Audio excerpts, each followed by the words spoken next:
My name is Alicia Shapiro with AiNews.com, and welcome to another episode of our Driving Tomorrow Conversations with Industry Leaders, where we explore the latest developments and newest innovations in the world of artificial intelligence. We are thrilled to welcome Kathleen Welch, a managing partner and co founder of Cognilytica, to today's interview.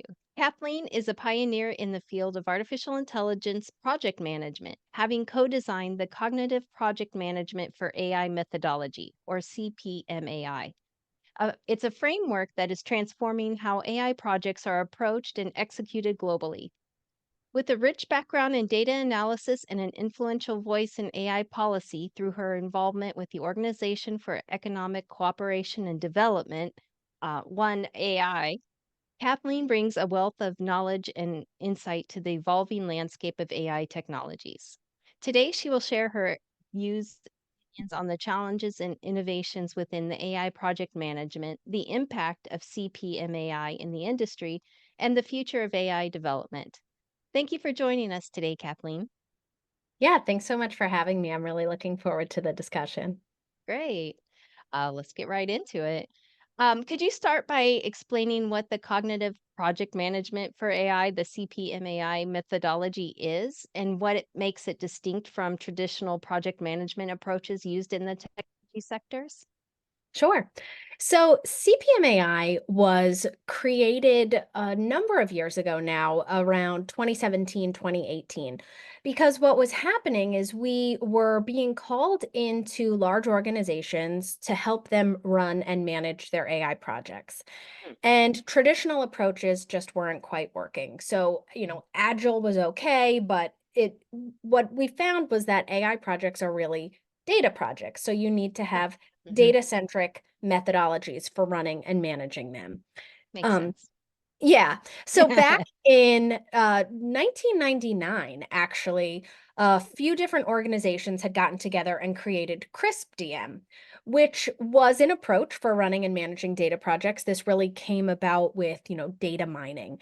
But so we took CRISP-DM and we just extended on it and said, Oh, okay, now let's make this AI specific because while it had that data foundation, it didn't have some of those specific AI requirements. And that's really what uh, helped us form CPMAI so that now organizations can have that step-by-step approach for running and managing AI projects.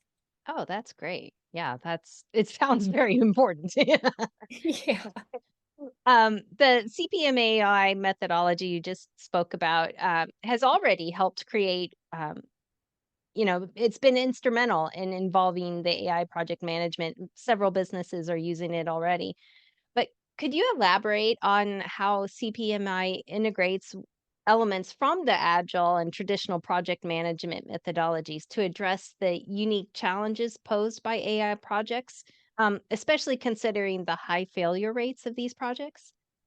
Yeah, so AI failure rates are incredibly high. And that's Mhm. why we said, what's going on here? Their numbers range, but it's anywhere from 70 to 80% of AI projects fail. Wow. And we said this is high. And this of course, not every single project that you get started will succeed.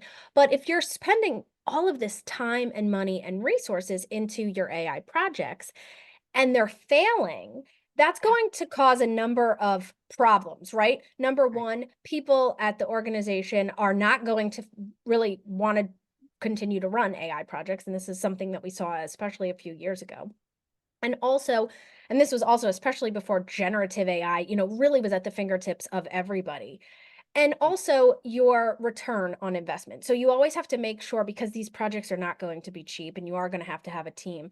So what is that return going to be? And you want to make sure that the return outweighs the cost. So whenever we approach AI projects, we always say, what is the problem that you're trying to solve? What is the business problem you're trying to solve? And this is phase Mhm. one of CPMAI, business Mm. understanding and say, are you solving a real problem? Make sure that this isn't just, a little problem that isn't actually something that needs to be solved. And then if it is a problem, does it need to be solved with AI? A lot Mm. of organizations get caught up in the AI hype, as we like to call Right. it. And they Mhm. say, we have to do AI, our competition is doing it, we think they're doing it, we think we're going to be behind. Just go, just do it, just do it. Right. We have to have AI. And we say, okay, Okay, that's great. But let's take a step back. What problem are Mm. we trying to solve? Is the problem something that we need AI for? And if it is, okay, now we can move forward with this project. And then we always say, think big, start small, and iterate often. So it Mhm. always comes down to scope and know that you can have multiple iterations. So that is why, we say you can adopt that agile mindset to Mm. this, right? You don't need to, please don't do waterfall. We always and a lot of organizations will do something called Wagile, where they want to be agile, but they really are doing waterfall. Oh. Wagile is a made up term. It's not an official one, but it is something that people unfortunately do. And I get it, right? You get caught in certain things. There's a lot. We always talk about people, process, and technology. Mm. And technology is not the hard part. It's people and process. And so when you Oh, have to yeah. change the way you do things, it gets really hard. Yeah. I can imagine, especially, people don't like to change. Right, right. They're resistant to it. Yeah. And as a lead instructor for the CPMAI courses, what are some key competencies that you focus on developing for your trainees? Like, how do you prepare them to tackle the complexities of the AI project management effectively? So first what we do is because, we need to make sure that we're actually solving a problem that AI can address. Well, Right. there is no commonly accepted definition of AI. Mm. So Okay. despite the term being around since 1956, there is no commonly accepted definition. So I may be talking about AI enabled chatbots, you may be talking about predictive maintenance, someone else is talking about autonomous vehicles. They all fall under that umbrella term of AI, but they're not all the same. So we start by saying, what is AI good at? And what is it not best suited for? Because this Mhm. will help really understand if AI is the right solution. So we like to break it down That into the makes 7 sense. patterns of AI, which we created a number of years ago to coincide with CPMAI because it helps you understand the different applications of AI. And then you can shortcut your way to AI project success based on the algorithms that you select, based on the data that's needed, and based on if you can get, external third-party data if you're going to need it yourself. So at a Mhm. very high level, we showcase it as a wheel because no level is more important than the other. So we have hyper personalization, which is treating each individual as an individual. Of course, that is a marketer's dream, but it can be applied to other areas as well. And we've been seeing this. So how can you have hyper personalized finance, hyper Yeah. personalized education? Not everyone learns the same. How can you have hyper personalized healthcare, which we're starting to see? So just because both of us are women doesn't mean that we are going to react to the same drugs the same way, that our medical history is the same, that we need the same treatment if we have the same illness. So now we Mhm. can start treating that individual as an individual. The That's second great. pattern, yeah, right. I know. And it's so exciting to think about how we can really have a hyper personalized future. Right. Mhm. Especially, I think about I have 2 children and they both learn very differently. So Yeah. how can I, create that hyper personalized education experience for both of them so that they Mhm. can both excel and succeed? A lot of times maybe you don't understand a core concept in math, but the teacher needs to move forward and then you fall behind because things can build on each other. And Right. if you didn't learn step 2 and you're on step 10, you really can struggle. How do you go back and have that experience where maybe I need to spend a few days on step 2, where somebody else only needed to spend 10 minutes on it? Now we Right. can really, have that personalized experience. Mhm. The second pattern is recognition. So this is making sense of unstructured data. And when we think about all the data that we have at an organization, a large majority, we say 80+% of your data is going to be unstructured. Well, without the help of AI, you really can't make sense of that data and be able to utilize it and gain all those insights. So an example that we use here is, if we have image recognition or facial recognition, but you think about all of that unstructured data that you have. Yeah. Then we have our conversational systems. So this is helping humans and machines talk to each other in the language of humans, because that's at the end of the day how we need to be communicating. Yep. So we think a lot about, AI enabled chatbots or how are large language models helping now in this pattern. Then we have our pattern and anomaly pattern. So this is making sense. This is taking past or current data and helping humans to make predictions based on Hmm, that. So we're never removing the human from the loop here. We have nice. our goal-driven systems pattern. So this is really around reinforcement learning and figuring out optimal paths and solutions. We think about this with game playing, but also robo-advising is an example in this pattern. Mm, And then we have our patterns and anomaly patterns. So machines are really good at looking at large amounts of data very quickly and being able to process that and see and understand and spot trends in that, but then also the outliers. So they can spot patterns and outliers. So we think about fraud detection, for example, in this mm, pattern. When you're able to think about, just go one level lower rather than just talking about AI as that umbrella term, and we go one level lower, now we can say, okay, this is what I'm trying to do. I'm actually trying to do a hyper personalization pattern, or I'm actually trying to do a conversational pattern. And your application can be more than one pattern, but when you mhm. understand this, you can break the project down further and say, let me start with that hyper personalization pattern, and then I'll add the recognition pattern in. Because what we found is that if you don't manage your project scope, things get out of control very quickly. And this is where you can't manage the project. You're taking on so much more. You're not meeting those deadlines. You're really not having those short iterative sprints that you are supposed to be having. And then this is also how costs can get out of control. And Mm, then before you know it, you're 12 months in to your project. You are just now releasing your first iteration. Imagine what happens in 1 year, right? Think about, yeah, personally, think about technologically. So, from your organization, maybe you have a change in CEOs. I mean, there is so much that can happen and the vision changes. right. So that's why we really want to be short and iterative here. Get out those easy wins. Mhm. That makes sense. Yeah, that's great. And with the rapid advancements in AI and machine learning technologies, how do you see methodologies like the CPMAI evolving? What are some next big challenges in AI project management that CPMI could address?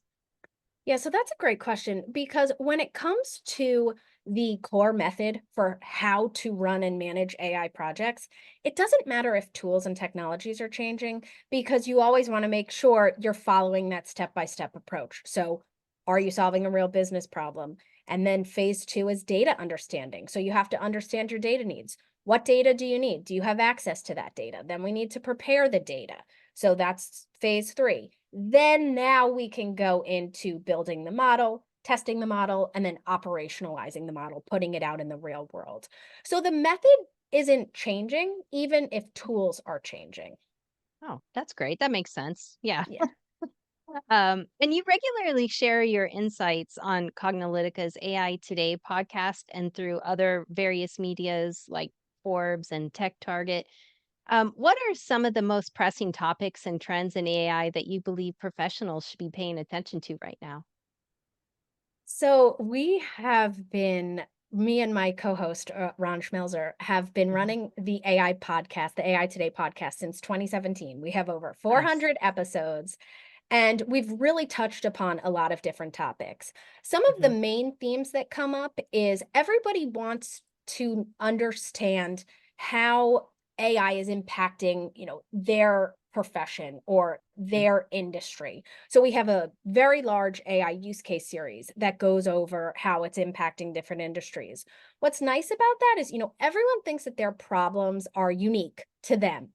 And while that may be true in some sense that, your specific needs are unique to your industry or your organization, in general, they're not. In Hmm. general, other people are having those same challenges. So it's Hmm. nice to see how different industries are using and adopting and applying AI because it gives you ideas on how you can do that. And again, there are a lot of similarities, scheduling or hiring or HR needs, all industries have that. Hmm.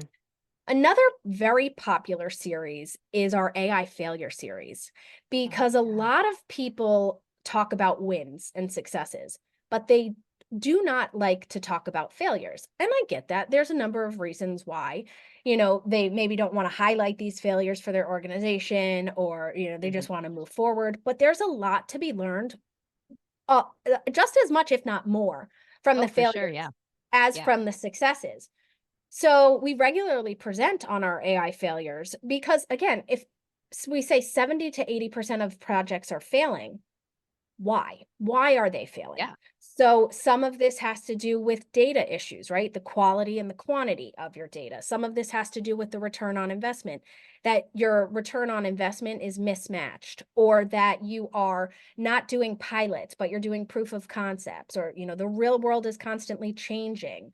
And one big overarching theme is overpromising and underdelivering.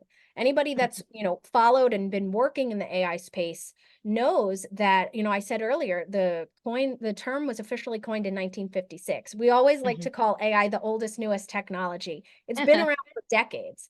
Yet everybody is like, but I'm just now discovering it. I'm just now understanding it. And that's because yes, because things have changed, and now with, large language models, it really is at your fingertips. But Mhm. the big overarching problem, we've been into two AI winters in the past, and that is a period of decline in investment, decline in usage of AI, and decline in research and investment. And the big overarching reason for these two previous AI winters is overpromising and underdelivering on what AI can do. And people get so excited about the technology and so excited about what you can do. People don't do this with mobile, right?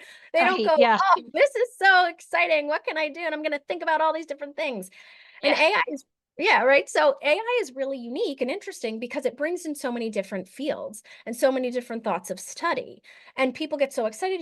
Science fiction and Hollywood has really helped to give people ideas of the art of the possible. But with that, we don't always have the technology to keep up with that. Mm. So Yeah. overpromising and underdelivering is a big problem and can cause organizations to, think really big and then not be able to actually execute on that. And so then your Mm. projects fail. And then you go, well, let me just try and figure out something else. So that's why we always say really pay attention to the failures and how others are doing it. And when we present, we also do rip from the headlines and show how, look, this is something that we see with our clients, but also this is happening, unfortunately, every day. And this is making the news. And you don't want to be making the news, Right. for these AI failures, because sometimes it can have very big, you know, repercussions, not just those financial repercussions, but you can lose customers because of this. You can really damage Right. your organization's reputation because of this. So you do need to be mindful. So our AI failure series is a very popular series, and I always encourage people to listen to that. And then Yeah. we also have a generative AI series that we're in the middle of right now because Oh, fun. folks have, they're really interested on how can I apply this now to my role? What are the Mhm. best practices? They're still emerging because it is fairly new, but there are some best practices out there. And so we really wanted to spend some time talking about that with our audience. One thing on Well, AI today that we do is we really like to talk at, we like to demystify it, right? Some people, the terms can be very confusing. Sometimes concepts can seem overly confusing. So we try and say, don't worry. We're going to walk you through this step by step. We're going to explain this to you in a way that you understand, and then you can come out of this feeling like you've learned something. that's great. Yeah, and especially with the using we mentioned generative AI, that's what the everyday people see, through the chat GPTs and Claude and everything. So, yeah, that is what would be, I would imagine, on people's minds right now. So that's great. It's you cover a lot of areas in your podcast. That's great. Yeah, we do. We try, we say it's AI today, and we started back in 2017, and we go back in 2017, we're like, are we going to have things to continue to say? Because we don't talk too much about the past, and we Mhm, don't look too forward into the future. There's different podcasts that kind of take those approaches, but we say, what are people doing now today with AI? mhm. And we have not run out of episodes That's all these great. years in. Yeah. That's awesome. And before we conclude today, I'd like to switch gears a little bit, and talk about some fun questions to get to know you a little better. So, when you're not teaching and speaking about CPMAI, what are some activities or hobbies that you're passionate about? So I love to run and I try and sign up for at least one or two half marathons a year. So I'm out there training. I actually have one coming up in May, which is a lot of fun. That's awesome. And I love to travel when I can. Hmm. And I also do volunteer work as well. So I volunteer at my children's school on the PTA, and I am a Girl Scout leader, which Oh, has been a wow. lot of fun. Yeah, I was not a Girl Scout growing up, but I have quickly learned, and it is a lot of fun. And I'm really happy that I decided to take on that role. That's great. I was a Girl Scout almost my whole life. I mean, almost through all of high school, even. And I really loved it. My mom was our leader in elementary school. So that was kind of fun, actually. And I imagine Girl Scouts have changed since then. I don't know because I wasn't a Girl Scout growing up, so I have no background knowledge. Mhm. But it really has been great. And so my younger daughter, they are bridging to brownies from Daisies, if Oh, yeah. anybody knows Girl Scouts. So we're able to, have it more Girl Scout led with Yeah. brownies and let them have their own passions and interests come through. So I'm excited for next year. It should be a lot of fun. I love to see how little children learn and Yeah. what excites them. Yeah. That would be exciting. Yeah. And what advice would you offer to aspiring business leaders who are looking to integrate AI technologies into their operations effectively? I think that they should see what others are doing. And I think that Hmm. yes, of course, you need to have an AI strategy, but be thoughtful about it and understand what AI can and cannot do. Because if you don't understand that, you will get caught in the hype and you can get caught in a lot of trouble. We also say, sometimes you have to understand your problem to make sure that you're getting the right solution. And if you're not understanding your problem, you may, get something from a vendor that's absolutely wonderful. It's just not wonderful for what you need it for. Yeah. And you've invested a lot of money into that most likely. So you're going to try and make it fit. And this is usually when you run into issues. So do things like listen to the AI Today podcast. You can go to aitoday.live and hear all of our episodes, and learn from others. Talk to peers, go to conferences, see what's out there, see what other people are doing, learn from failures as well, Mhm. because that is really how you're going to, move forward with AI at your organization. Right. That's great advice. Yeah. Thank you, Kathleen, for sharing your invaluable insights into the CPMAI methodology and the broader landscape of AI project management. They have not only enlightened us, but inspired us to embrace innovative approaches for advancing AI effectively in our businesses. So, thank you for joining us. Yeah, thank you. And for your listeners, if they would like to learn more, they can go to cognilytica.com/CPMAI. That's COGNILYTICA.com/CPMAI. We also have a free intro course. So if you're not ready to learn the methodology and get the certification right away, you can get our free intro course. You can go to aitoday.live/CPMAI. That walks you through the step-by-step approach for running and managing AI projects, as well as a special bonus course on the 7 patterns of AI, which is now the OECD. Back in February of 2020, I went out to Paris to present to the OECD on the Wow. 7 patterns. They've adopted that as their definition of AI. So while we don't have a globally adopted definition, we are trying, and that is now the definition in the EU AI Act That for is AI. great. Yeah. Congratulations on that. That's Thank awesome. you. For our audience, thanks for watching, and we look forward to bringing you more conversations of AI's impact into our world. Keeping you connected to tomorrow. Today, this is Alicia with AInews.com.